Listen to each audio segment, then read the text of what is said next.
Les dernières étapes de la PFL seront online, donc n'hésitez pas à participer. Le prochain sera demain à 15h, donc n'hésitez pas à venir. Et puis derrière, être présent à la Gamer Assembly, qui sera du coup début avril, je crois que c'est 4-5 avril. Oui, c'est ça. Ah, C'est ça. ouais, Et comme ça. Donc voilà.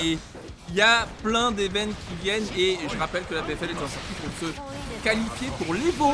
Donc celui qui gagnera le circuit pourra aller à l'Evo, tout frais payé, pour se la donner contre les meilleurs joueurs du monde. En tout cas, on va aller dans le match Armeco Ryan One. Ça se tape immédiatement et c'est Armeco qui est en difficulté pour l'instant. Il n'y a plus de burst, il y a déjà plus la moitié de la vie. Ryan One qui est en maîtrise totale. Oh, après, ouais, non, c'est bon, on a repris gros 5H counter hit là pour Ryan One qui a dû utiliser le burst, mais quand même un bon burst offensif. Les setups sont bien maîtrisés, on va pouvoir casser le mur avec la super. On va espérer que ça tue. Non. Non, on a quand même un petit peu de défense, hein, surtout avec les 50 de tension du côté de Giovanna. Toujours cette même mécanique, hein, plus vous avez de tension, plus vous avez d'attaque et de défense. En dépit, un petit chiffre damage en plus, c'est un peu tout, elle en a besoin.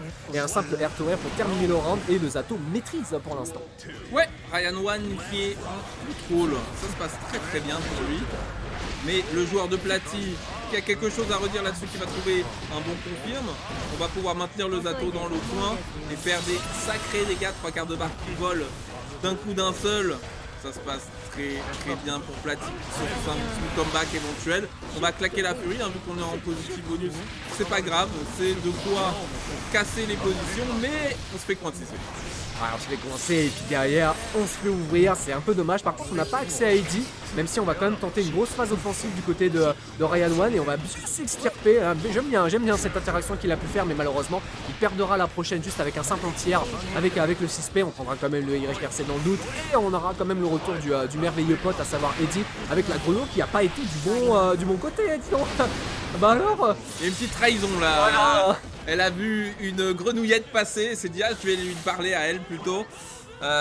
Malheureusement, ça fait les affaires de notre joueur de Giovanna. On va sur le 1 partout. Il y a le burst hein, quand même du côté de Ryan One qui est encore présent. Et là, le momentum de Giovanna, on le connaît bien contre un personnage qui a un peu du mal défensivement parfois, tel que Zato. Le side switch qui sera pas gardé. De quoi revenir dans la game pour Ryan One. Ouais, la bonne game en plus de ça, puisque là on a le mid-screen avec le petit placement d'Eddie, avec peut-être une tentative de bait de burst, hein, il a envie d'aller le chercher justement en essayant de faire des petites touches juste à son adversaire, mais le burst sera quand même utilisé en soi, mais Eddie est quand même de retour, la double touche plutôt profitable pour le joueur de Zato qui essaye de jouer. Oh oui, JC, le remplacement d'Eddie, peut-être la dernière ouverture pour, et justement le invite L. Ouais. Un petit 1-0 solide là pour l'instant. Ah ouais, cette airshop là, elle a fait des degs. Que ce soit dans la barre de vie ou psychologiquement, Armeco était hors jeu pour cette game. Pour la fin de cette game en tout cas. Le 1-0 solide, net et précis. On retourne direct dedans. Armeco qui a quand même des choses à dire là, qui s'est fait un petit reset mental et qui nous propose une bonne séquence d'entrée. On enlève la première moitié de la vie de l'adversaire, plus son burst. Maintenant il faut garder. Wow, par contre cette airship encore une fois très actif au niveau de sa défense anti-aérienne, mais on réussira quand même à aller choper un petit 2D et un deuxième 2D en counter hit. On l'a peut-être cette fois situé, merci. Avec la petite super, on n'oublie pas que Zato, moins il a de vie, bah, il reste quand même une grosse chips en soi, donc il faut en profiter pour mettre le maximum de dégâts.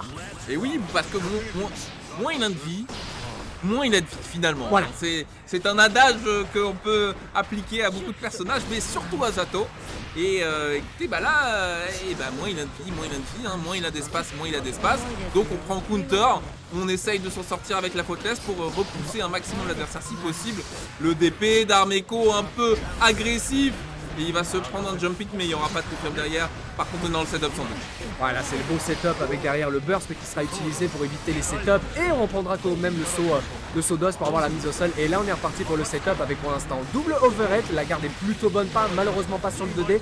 On replacera le invite OL pour essayer de temporiser au maximum et jouer beaucoup sur le jeu aérien de Zato qui est extrêmement fort. Et pas trop overextend et avoir une bonne défense de S. Et il y a moins que ça tue sur cette ouverture. Et pas encore. Ouais, c'était peut-être pas la bonne furie pour tuer, mais c'est la furie safe pour avoir la jauge d'Eddie remplie un max et couper les chevilles ensuite direct, schlag. Merci pour ce round. On passe à la suite, Ryan One qui est déterminé à avancer vers la victoire, accompagné de son fidèle destrier, sa fidèle ombre qu'il a su partout, qui parfois a contrôlé son corps, pour ceux qui ont suivi le lore. En tout cas, ça se passe très bien. Voilà, ça se passe super bien. Grosse mise au sol comme d'habitude.